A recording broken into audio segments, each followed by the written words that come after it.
Well, hey, everybody, and welcome back to our splay into some theology. My name's Alex Alger. I'm the pastor of discipleship here at Emergence. I'm joined with Doug Becker, our pastor of theology, the man of the hour. Doug, how you doing, man? I'm doing all right. It's good to be here. It's good to see you. Good to see you, man. I'm in our office, dude. It's lonely in here. Yeah, I know. Well, I've been spending some time doon there myself, just not today. Oh, great. I'm avoiding that place like the plague now. Oh,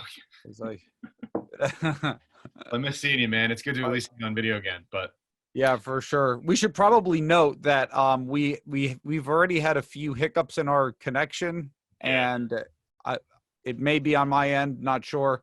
So there's a chance that there might be some freezes during this. And if that's the case, we might try to do a little bit of editing magic.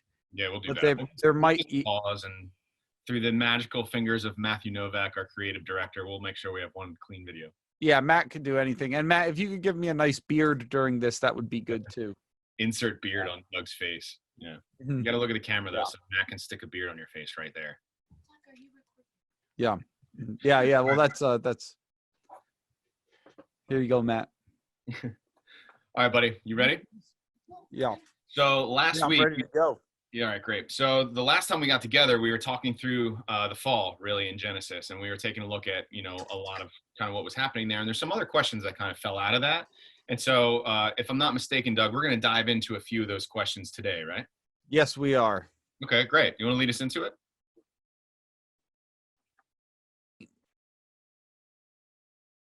I got some kids around me right now. Yeah, I'm ready to dive in. Yeah. Okay. How do we want to start? You let us know, Doug. Okay. All right. So you threw out a few things towards the end of the last one about just some questions that sometimes arise. And I think you labeled them apologetic type questions. Yeah. There's something like that. Yeah. I mean, they could be like kind of puzzling things about this, objections that are sometimes raised as to what goes down here. Yeah, a lot of times when you're reading through the fall account, there's certain kinds of views. And, I want to be just, kind of straightforward. There's a difference between, Doug, what you and I are doing each week, talking about theology, talking about doctrine, talking about kind of what the Bible presents to us, versus what we would call apologetics or apologia, right? The idea of defending the faith, so to speak, or to make a defense for the faith. And the reason why we're kind of doing this a little bit is because there are certain questions that really do come frequently for folks that are usually not Christian, or maybe even just Christians that want to know more about how they should understand, I guess, the Bible and what it says. So we're going to dive into a couple of those today as well. Yeah. So the one is kind of a question about the fault of like who's at fault for what's going on here. To what extent do the humans bear the blame? And this could come at us from several different angles. I think you named two last time. So you mentioned that first off, God places a tree in the middle of the garden, the tree of the knowledge of good and evil, and tells them, "Don't eat from this." Yeah. Isn't that kind of putting temptation in their face? And then also we could also talk about the fact that there is a tempter here. So they're being tempted by another moral agent, the serpent. Right. So the way the question kind of normally goes is like, okay, so Adam and Eve fell, they sinned, but was it really their fault, right? Because really the devil was there. He was the one who was tempting them. And so who, is the devil the one bringing in the sin first and foremost, or the tempter? I'll use the language of what was the language in Genesis? Is it tempter or just? Well, in Genesis, it's just the serpent, but kind of like in the old. So one of the questions in Genesis 3 is actually the identity of the serpent. So obviously, by the time you get to the New Testament, frequently we have an individual who's like the personification. He's a real spiritual being who's named Satan in the New Testament. Okay. Right. And But the question is that's a little. The question is that who is here in Genesis chapter 3? Is it really, is it really his responsibility that led Adam and Eve into this? Or is it really God's fault because God put the tree there to begin with?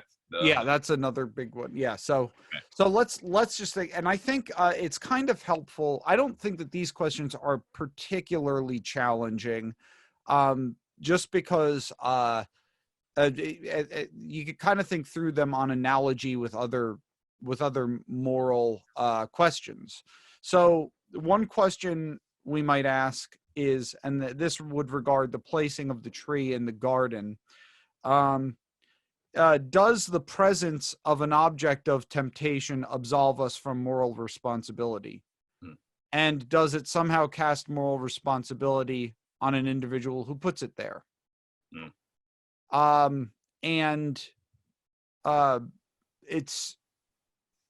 There may be some instances where that might be the case. For example, like if I've got a friend who's trying to kick a drug habit and I throw down a bag of heroin on the table or something, there's some moral responsibility there, probably because of the nature of that temptation. But on the other hand,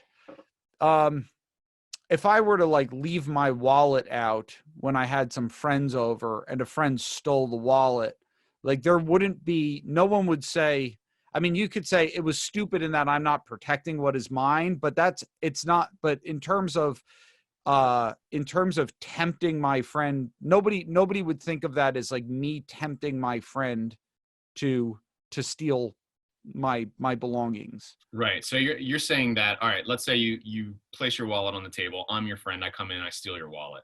Right. Because you had your wallet on the table doesn't remove the moral, I guess the immoral action on my part of stealing the wallet anyway. Right. Yeah, exactly. And you could think of other examples like this.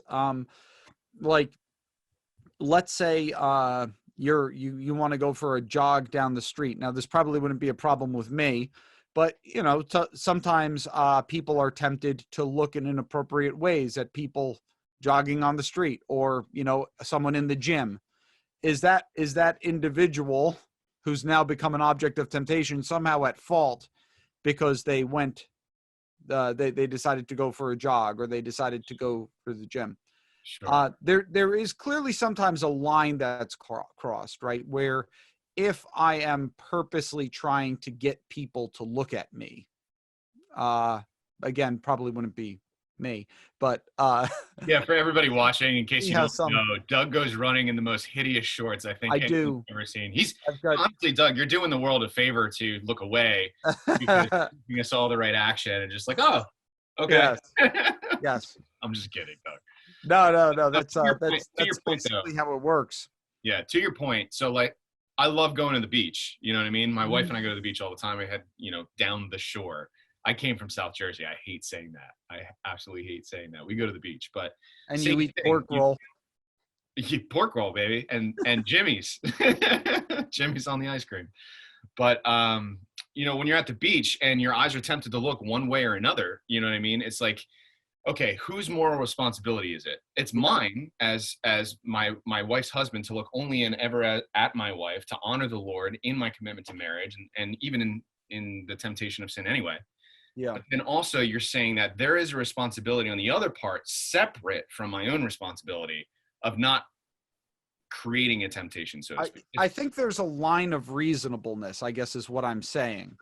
Like if somebody's in like you have to say like what there. I think we can all tell the difference between, this is weird that we've ventured into this territory, but between something that someone would reasonably go swimming in, and there's there are more innocent outfits than others, you could maybe say, like some that are more designed to call attention to one's body and to get someone to think. So so I guess what I'm saying is there is a line that can be crossed where where we are being immoral by placing temptation before someone else. Right. If we want to go away from apparel, we could go back to my my Yeah, let's example go of back to the drug example, right? throwing So drugs. Yeah, let's say, for example, let's say for the sake of, an easy example, let's say you throw out the bag of heroin on the table yeah, and I don't have any drug addiction, you know what I mean? And so I'm looking at that, I'm going to run the other direction. yeah. But I still, in that moment, I have a choice to make. You have a Whether or not choice. Yeah, I can grab that and go diving well into whatever world drugs are going to take me into, and every just the giant hole that'll go from that and right, addiction and everything else, or I can run. You know what I right. mean? That's my decision to make. It's my responsibility to make that decision. And And that's yeah, actually very similar to Adam and Eve, because just as I have no idea, I've never done heroin. You know what I mean? I've mhm, got no idea what world that goes into. You know what I mean? I've seen the brokenness of that yeah, around me. And by God's grace, I've seen a lot of healing through that, especially here at Emergence and R&R and everything else. But I have no idea what that is. And much like Adam and Eve, they know this fruit, this tree will cause death. It's a bad thing. Don't do it. They don't have that temptation necessarily. You know what I mean? In and of itself, until the tempter comes along and creates a temptation for them, which is to be like God, which is ironic anyway. Now, it's a different thing. Let's say if I do have a drug addiction and you throw that heroin bag out, I now have a much stronger temptation. And kind of what we're talking about is there's my choice on one side of how I'm going to act in response to that thing being there. And then you're kind of alluding to the responsibility that you have as kind of the procrastinator, like, well, what kind of act was that? What, a sinful act of throwing that out there in order to tempt a brother, sister in Christ. Paul talks about this in Corinthians as well. yeah. And the point I guess I'm trying to make is that in none of the scenarios that we've painted, whether it be at the beach, in the gym, friend with a heroin addiction, or me at the party with my wallet, in none of those instances is the individual who does wrong absolved of wrongdoing because of the presence of temptation. I Right. don't care what someone wears. If I look in an inappropriate way, that is on me. I don't care, what that person knows about my struggles. If I grab a bag of drugs and do it, even if I'm an addict, that still is my responsibility. All these things. However, what it does do is it raises the possibility that that the tempter, that now am I there are different degrees of culpability for the one who introduces the temptation. There's a standard of reasonableness. So, and the question I guess we would want to ask, if we're thinking about it from this direction of God placing the tree in the middle of the garden, is there some kind of is this an unreasonable thing which would raise God to some level of culpability for what happens here? And it's hard to see that there is, right? There's no prior propensity that these people have. It's not even really framed as an object of temptation until the serpent starts encouraging the people to think of it like that. Yeah. Um, So we're kind of asking in a way, is God the friend that threw the heroin bag out in front of the guy with the temptation? You know what I mean? right. Or I guess at that point they didn't have a temptation. And I don't think so. It's hard. It's very difficult to see why that would be the case. Like, God has a right to put whatever he wants, wherever he wants in his creation. Obviously, we talked a little bit about those very dead end why questions. Why would God put that there? One could say that it's a test, and in the Bible, God does test people. That where there's not, it doesn't, there's like a line there, right? Where God will test us for different purposes. Sometimes we could tell it's for the purpose of making us stronger. Sometimes it's to demonstrate our obedience, to kind of give, make concrete what is only abstract. But God has the right to put that wherever he wants. And if that's going to, and if beginning to think sinfully about things is going to make it a challenge for them, then it's not I kind of think like in my background, I have my bass sitting over here, my bass guitar, right? Mm. And one of my daughters, like, definitely knows that she's not allowed to touch that thing unless I'm with her and pretty much holding her. Okay. But so like I'm not wrong to have that set up here so that I can play it when it's time to practice. But she knows that, so she comes and she's been told she's not allowed to touch it. But she comes in thinking sinful thoughts, wanting to touch it. I don't think anyone would say like, that I'm doing something morally wrong by putting it there. And that's really the question. Sure. If however, I decided to get like a My Little Pony paint job on it and wrote a little sign like Lacey, doesn't this look awesome? Yeah, I'd probably be a little, I'd probably be more responsible. But there's at any rate, that I think that's how we think through the God question here. There's certainly is we acknowledge that there are forms of temptation where the person who puts the object of temptation there is culpable, but I would just say that it's hard to see why that would be the case here. And I think that's like, it doesn't seem like it meets that standard here. Right. So the idea then, so obviously God's not culpable, right? That seems pretty clear to us. I'm curious if other folks might have a couple questions more for that, but we'll see. And then there's the idea too, like the statement, well, the devil made me do it, right? You know what I mean? Yeah. This idea that, which I don't know if I like watching these shows on TV. My wife makes fun of me. I like watching these investigative shows and they track down these criminals, like 48 Hours and different shows like that. Yeah. They track down these criminals. I'm fascinated by the conversations that they have in order how they kind of pull truth out from somebody, from a suspect. Yeah. And in every case where there was like some kind of murder or killing or something like that, these guys are always talking about how like something else came over me. It wasn't me. It was the devil. It was demonic. You know what I mean? And obviously we as Christians, we believe that there are spiritual beings that are at work here. You know what I mean? But in the same sense, it was never their responsibility. Oh, that wasn't me. That was someone else. You know what I mean? Yeah. And it reminds me all the time of Genesis. Like when God approaches Adam and says, like, what's going on? What happened? You know what I mean? Well, it wasn't my fault. It was the woman who you gave me. You know what I mean? And that's what happened. Like, yeah, it's hard because you got to be mindful of your mind. Like we get in frames of mind where in times of sober reflection, like we can't understand sometimes. Yeah. And that's the thing. The human mind is very fickle. Put a couple triggers there and I'll be in a totally different frame of mind than I am right now. Like right now, it doesn't make sense to me to do any number of sins that I know that I'm going to be tempted with and will probably fall to again in the future. Right. And so you can think of anger this way. Yeah. Something happens to set you off. You're going to do and say things, and it seems like something else came over you. Yeah. So it totally depends on the frame of mind that you're in. But I think what's interesting about this question, about the question of the tempter, of the serpent, is that the text actually acknowledges these as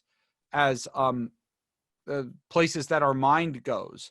So if you look, for example, in verses in verse 12 of chapter 3, and then again in verse 13, when God's questioning them, what happens? So first, he says in verse 12, the man says, "The woman whom you gave to be with me, she gave me the fruit of the tree."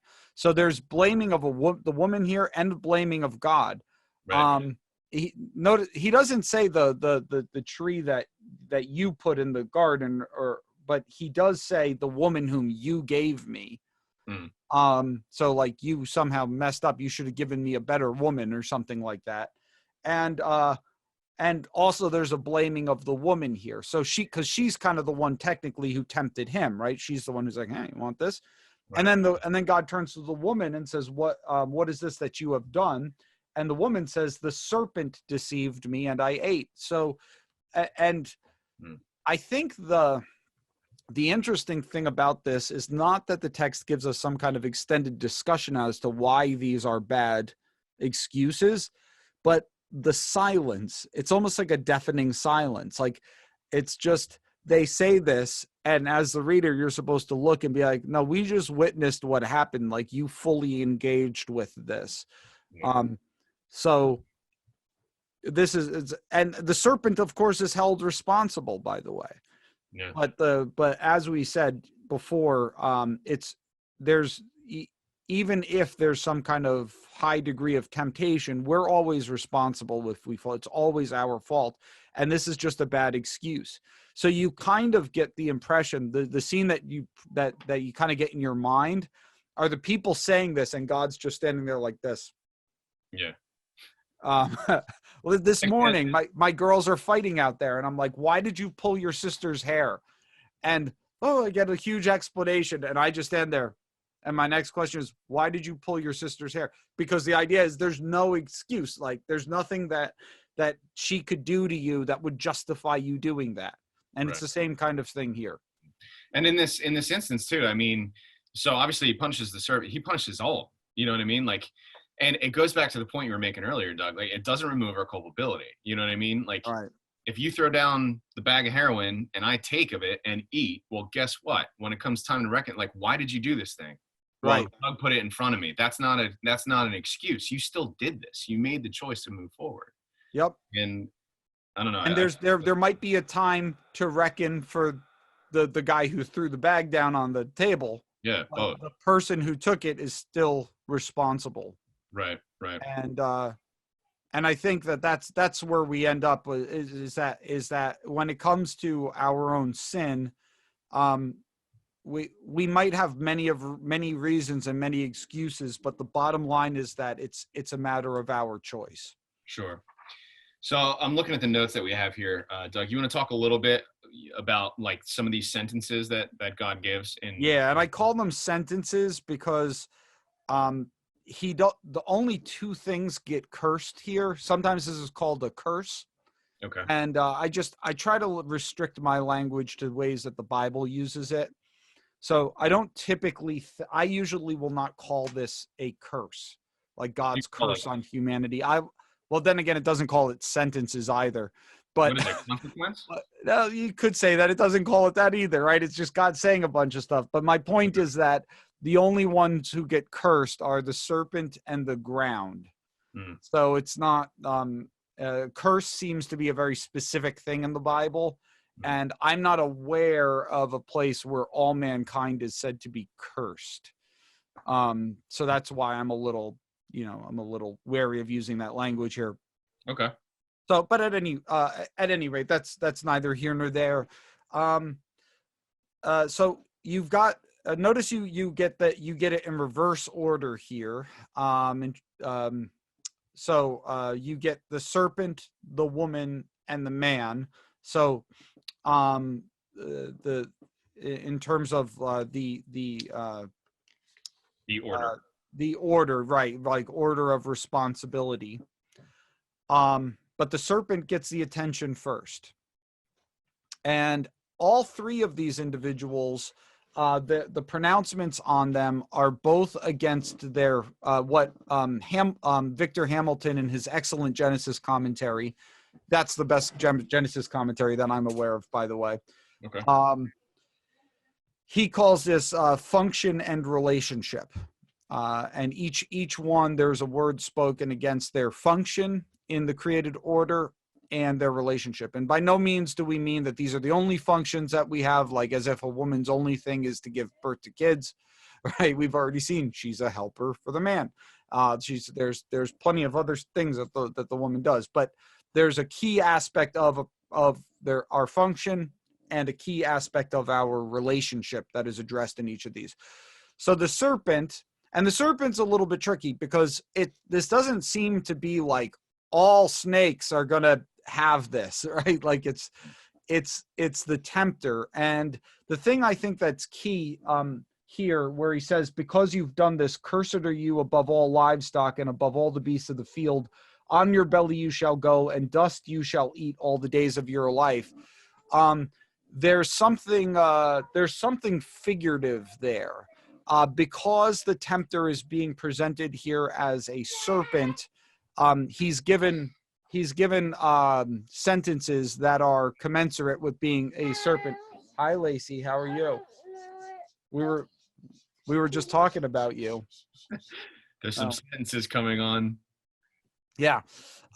So my point here is that I don't think that we should read this as like, here's why snakes don't have legs. Because it seems to be clearly, and the way you see that is the eating of dust, right? But no ancient writer would have thought that snakes literally ate dust. People knew what snakes ate, and they knew how they ate.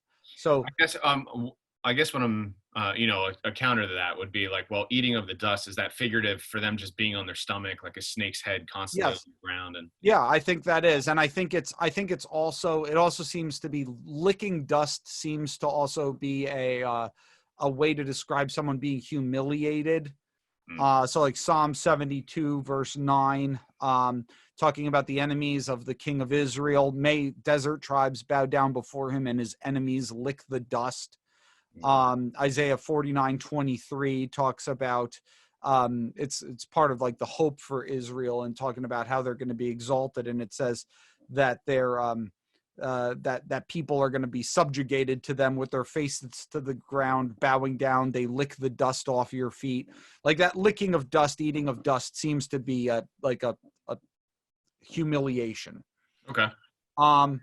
But what's more interesting here is the serpent's piece about relationship. Like what aspect of his, so there's a relationship that's been established here between him and the humans, particularly him and the woman, because she's the one whom he's interacted with the whole time. And here we're given this very interesting statement. Proto-Evangelion, baby. Yes, it's typically called the Proto-Evangelion, which would be the first gospel would be the way to say that, to translate that. I will put enmity between you and the woman, and between your offspring and her offspring. He shall bruise your head, and you shall bruise his heel. That's a very interesting verse there. And the way that it is typically taken, and I think rightly so, is as the first glimmer of hope, that God is going to do something about sin, and he's going to do it with an offspring of the woman. So now this is an allusion to Jesus. It eventually, yes, I think I always say that reading the Bible as a Christian, reading the Old Testament as a Christian, is like reading a mystery novel, having read the last chapter first. Yeah. So the stuff is, you can kind of think of it as you go through the Old Testament. This promise right now is very blurry. It's not very focused. We don't know the details. And as we go through, it comes more and more into focus. And then we get into the New Testament, and it gets clarified, like how these things are getting wrapped up in Christ. Yeah, and then he arrives. You know what I mean? Which is great. Yeah. So like at this point in the very beginning, here's the solution that God is proposing. You know, and to your point, to get back to the conversation at hand, through describing Satan's relationship. Yeah, I'm sorry, the tempter's relationship. He's giving the solution for what is to happen. And throughout the course of the Old Testament, that becomes more and more defined until eventually we're finally looking forward to what we understand to be the Messiah. And then in the New Testament, he comes and he's the Son of God. Yeah. Yeah. And I think that's how it plays out. We do want to put a few guardrails on this, though, just to kind of get kind of specific. So first off, I would not read this as like a prediction of a virgin birth, son of a woman or something like that. Like any human being that's going to be born is going to be an offspring of a woman. Sure. So yeah. So like, I don't think getting so specific and being really like Mary about this. Yeah. Although you do have that very cool painting where Mary is consoling Eve, right? Like I forget. I should have brought it, but it's a really cool painting where Eve is like crying, and she's got Cain and Abel in her belly. Well, I guess it would be Cain. And she's crying because she's eaten the fruit and everything. And Mary's also pregnant, and she's got her hand on Mary's shoulder, and the serpent is waiting to get crushed down there. It's a pretty cool piece of art. But so all right, so some of the guardrails here too that we want to acknowledge here. First of all, there are a fair number of commentators who are kind of skeptical as to whether or not this is much of a Proto-Evangelion, as we've said, most like a real first glimmer of the gospel, and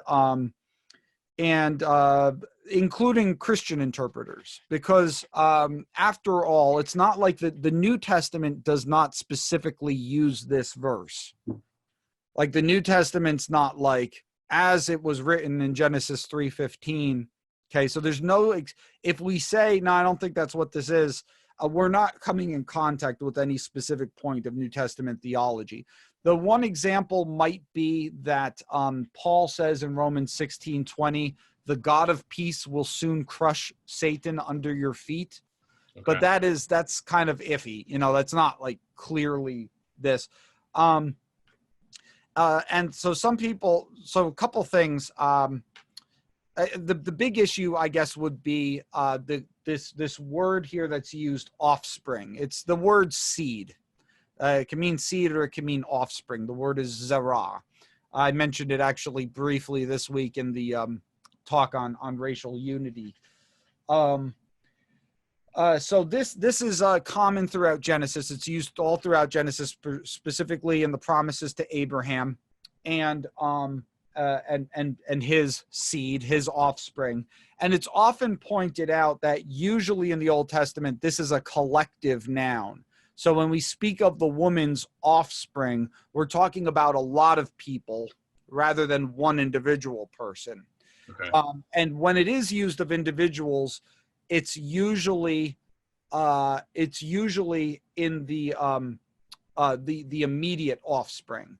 So for example, Seth is called the woman's seed in Genesis 4:25. Ishmael is called Abraham's seed. Samuel is Hannah's seed, 1 Samuel 1:11. Solomon is David's seed, 2 Samuel 7:12. So it would be odd if we're talking about an individual seed many generations in the future. When it talks about many generations in the future, the argument goes it's more it's usually a collective noun.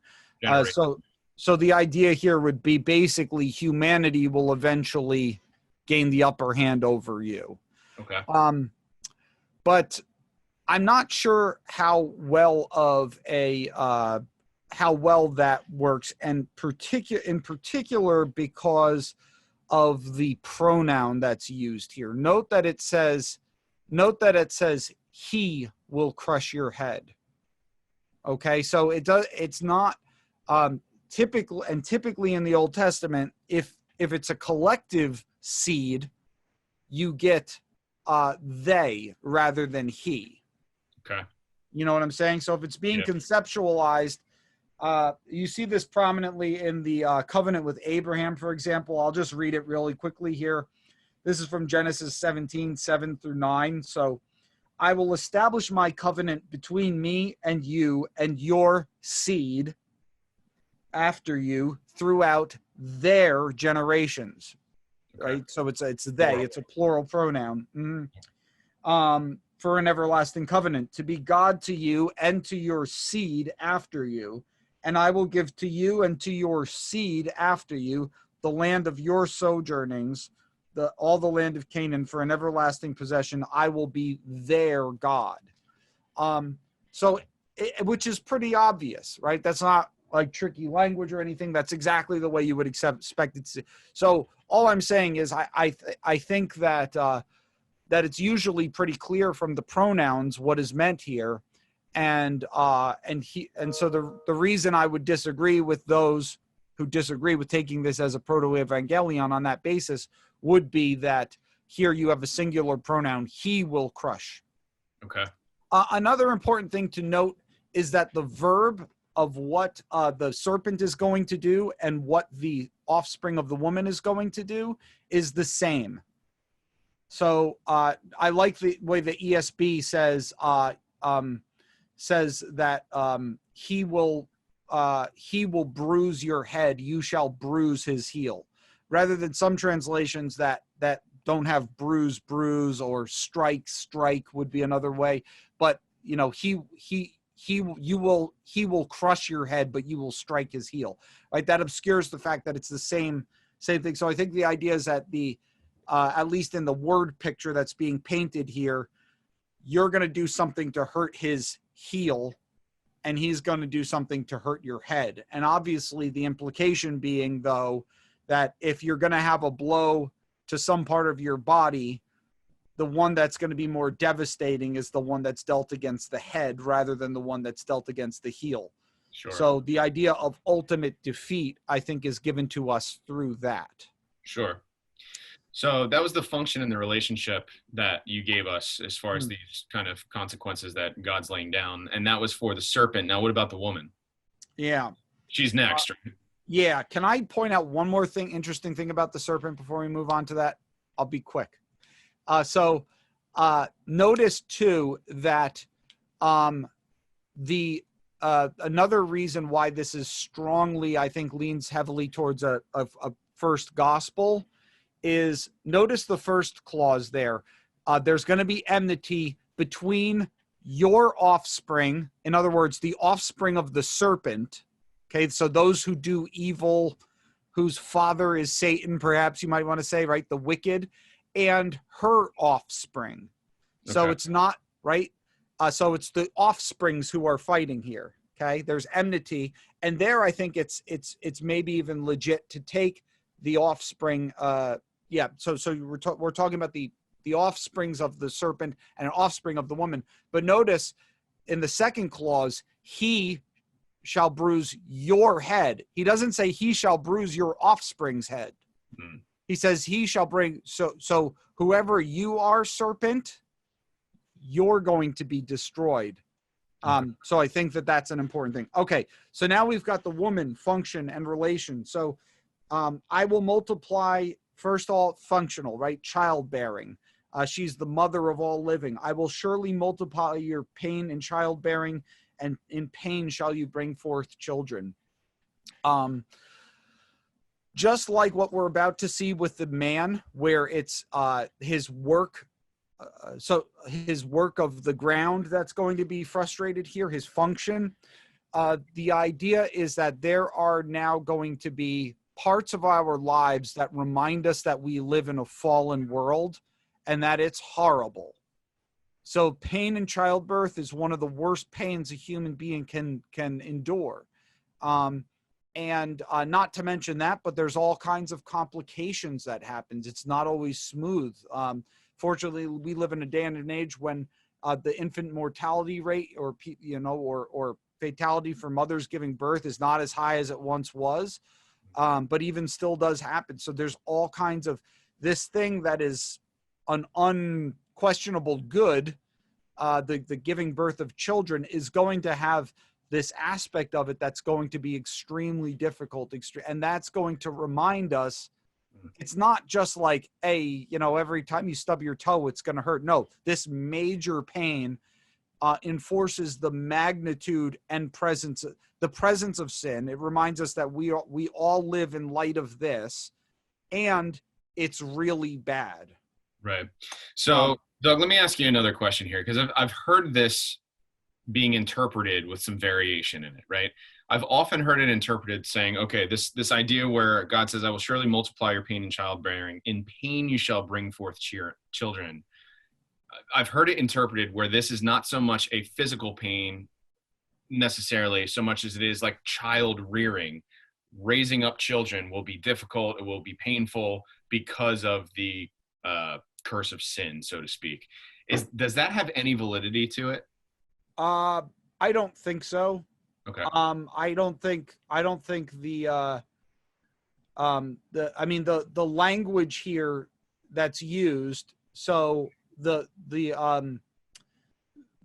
you have to lean into the language because he doesn't say in the raising of children, right? He says in the bearing of children. Sure. So that's The a verb is stretch. hara, and that means to conceive and to bear a child. Okay, so that is a stretch of interpretation then. It is, unless you want to say it's some kind of synecdoche where the act of giving birth is stands for the entire process of raising a child. Okay. Which, you know, I don't think is crazy, but I don't know if it's necessary here. It's not clear to me that that's what it is. Okay. So, now, okay, yeah. so what about relational? So that was functional, right, for the woman? So, yes. All right. So relational one is a little bit tricky here. And I'm going to try not to overcomplicate it. But it says to the woman, he said, your desire shall be contrary to you, to your husband, but he shall rule over you. Now that is an interpretive decision on behalf of the ESV. It literally says your desire shall be for your husband in the ESV. The ESV says your desire shall be contrary to your husband because it's a strange pronoun that's used. Okay. It's a bit of a rare expression, but the idea here that there's an interesting parallel. In fact, it's pretty much a purposeful parallel. So if you skip ahead to chapter 4, verse 7, where God is talking to Cain, he tells him, sin is crouching at your door. Yeah, its desire is contrary to you, but you must rule. So notice not only the desire contrary to you or desire for you, right? But also look at the second clause, rule over it. Right. Same thing here. Your desire is for your husband, and he will rule over you. And note that in the Hebrew, but and are the same word. It's the same conjunction. It does double time. So the wording is very similar. Now, one of the reasons for that is because the writers want us to see in chapter 4 a pattern happening. It's patterned after what happened in the garden. There are a lot of verbal similarities. For example, God's first word to them is a why question, or a where question, rather. Where are you versus where is your brother? There's a lot of verbal similarities. There's echoes. So it's like this is reverberating, and it's getting worse because there it was just the eating of a fruit. Now it's a brother murdering his brother. So within one generation, it's gotten this much worse is the idea. But but in terms of the way this helps us with meaning, so sin, what does sin want to do? Its desire is to its desire is to take over you and to dominate you and to make you do what it wants, right? So now this is going to be the woman's attitude towards her husband. Okay, it's the exact same language here, and the husband is not going to be is also his desire is to rule, to lord over his. So in other words, you are created to be in this beautiful blessing of a relationship with your husband, and now that relationship is going to be stormy seas. It's going to be turmoil. It's going to be you wanting to gain the upper hand and him asserting his upper hand, and basically all this like domestic haywire that we see in our world today and have since the dawn of history. So that, and again, it's and part of this is due to our bad decisions. It's not as if it's inevitable, as if all relationships have to be like this, but that reminds us that God created us to enjoy being fruitful and multiplying. He created us to enjoy one another, but the divorce rate is what?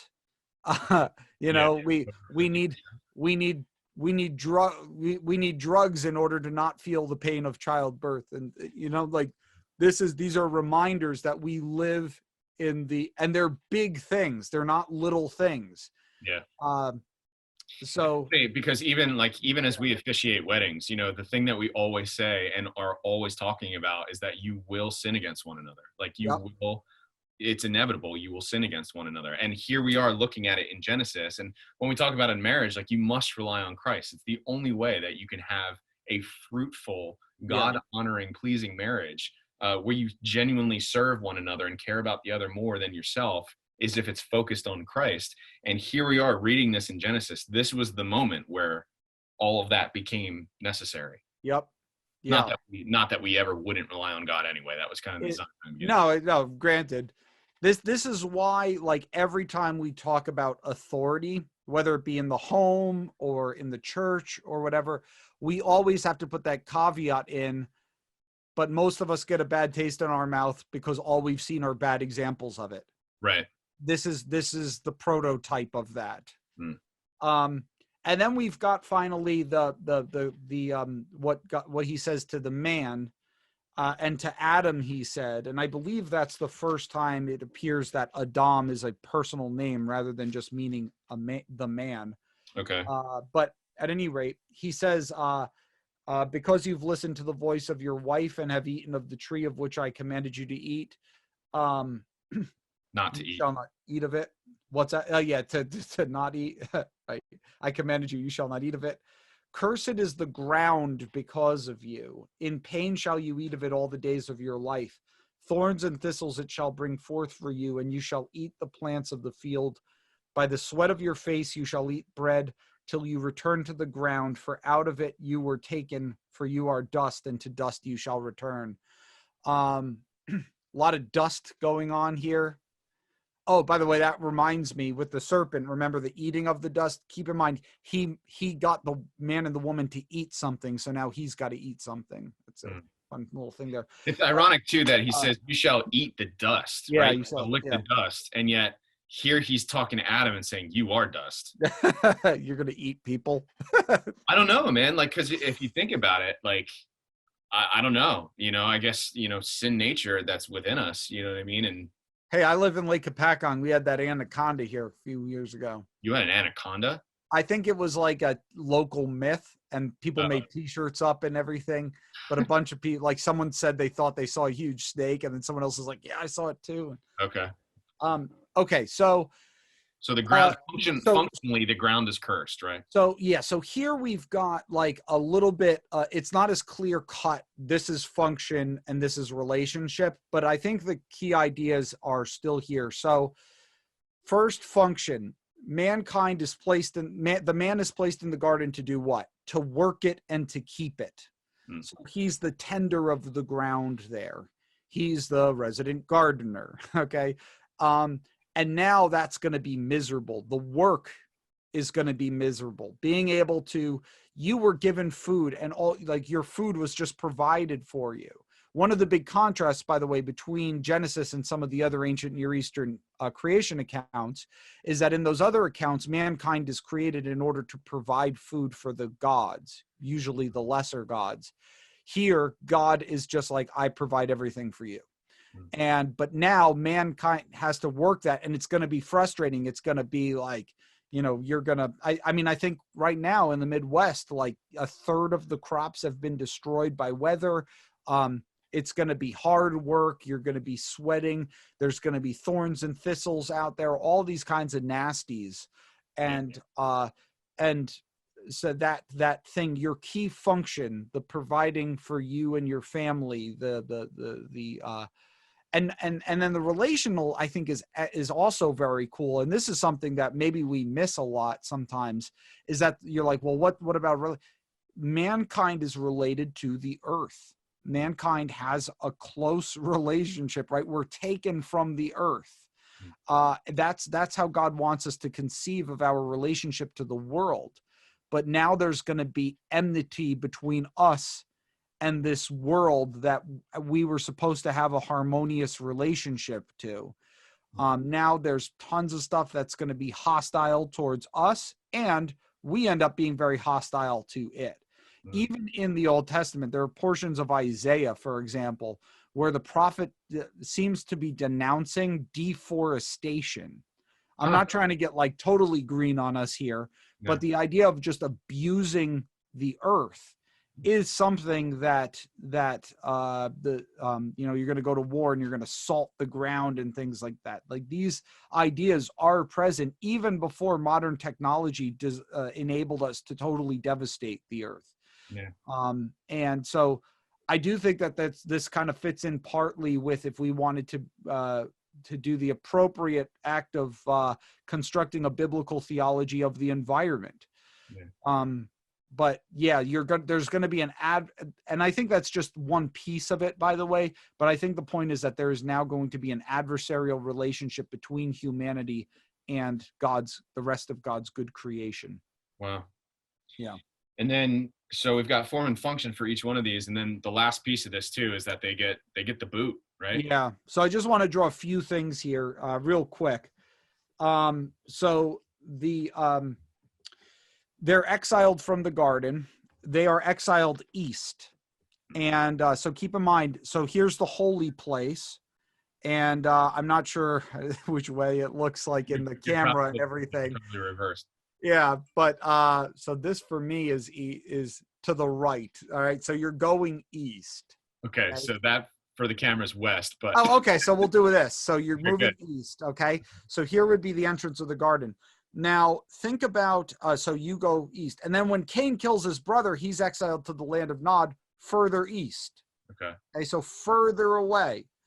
And then when the temple and the tabernacle are given to Israel to worship the Lord, okay, the entrance is on what side? Is it on the east side? The east. So that everybody can come back? So they're coming back. And what's on the doors and or the curtains? Cherubim, embroidered. And what does the Lord place here to guard the entrance to the garden? Cherubim. Yeah. And a flaming sword. And a flaming sword. Yeah, you don't want that. No. You don't want this, right? And so that's the idea, is that like when sacred space is once again established in Israel, they're entering back in, and they come in, and you read the narratives about the temple, right? And what's it got carved all over the place? Interesting. Pomegranates and palm trees, and right, it's like a lavish golden garden that you enter into. And then of course the new creation, the new heavens and the new earth in Revelation 21 and 22 are described as a new temple, and there are rivers there. And what's there? The tree of life. The tree of life, exactly. So we're entering back in, and that's so this actually sets up temple theology, which is one of the big framing pictures for biblical theology throughout the rest of Scripture. Which communicates a lot about the church too, as it's described as a temple. Yeah. The church becomes the temple. Jesus becomes the temple. And when you're in Revelation, it's the people of God who are the temple. So cool. Yeah. That was fascinating, man. I know we could probably sit here and talk a bit longer, but I know that we're just about to hit 1 hour on here. So all right, let's cut Doug, it off. Thank you for following up. I mean, I know it's a couple tough questions, but a couple kind of easier answers, I think, too. And so thank you guys for tuning in with us again. If you have any questions, feel free to reach out to us via email, or you can just shoot an email over to info@emergencenj.org. We're always happy to follow up, and we'll look forward to seeing you guys soon. Take care. Peace. Peace.